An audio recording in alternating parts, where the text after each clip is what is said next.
नमस्कार. सरकारी कर्मचारी या यूट्यूब चॅनलमध्ये खूप खूप स्वागत आहे. राज्य शासकीय कर्मचाऱ्यांना नियमित करण्याबाबत शासन जी.आर. निर्गमित. चला तर याबाबतची सविस्तर माहिती पुढीलप्रमाणे पाहूया. तत्पूर्वी चॅनलला सबस्क्राईब केलं नसेल तर चॅनलला सबस्क्राईब करायला विसरू नका. कंत्राटी कर्मचाऱ्यांच्या सेवा नियमित करण्याबाबत सामान्य प्रशासन विभागामार्फत दिनांक 10 फेब्रुवारी 2026 रोजी महत्त्वपूर्ण शासन निर्णय निर्गमित करण्यात आलेला आहे.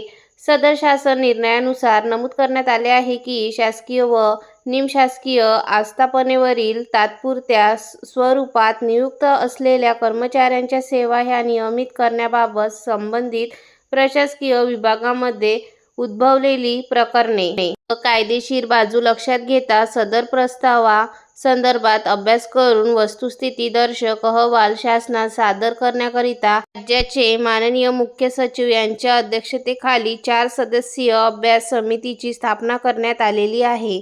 उक्त समिती सुमारे शालेय शिक्षण व क्रीडा विभाग, पाणीपुरवठा विभाग, वैद्यकीय शिक्षण व औषधी द्रव्ये विभाग, सार्वजनिक आरोग्य विभाग व अशा इतर संबंधित विभागाच्या सचिवांनी त्यांच्या विभागाशी संबंधित योजना खालील तात्पुरत्या कंत्राटी नियुक्त्या नियमित करण्याबाबत उद्भवलेल्या प्रकरणाची वस्तुस्थिती, वित्तीय भार, कायदेशीर बाबी तसेच भारत सरकार व इतर राज्यातील अशा योजनांबाबत कार्यपद्धती इत्यादी माहिती व अभिप्राय सादर करण्याचे निर्देश देण्यात आलेले आहेत. धन्यवाद.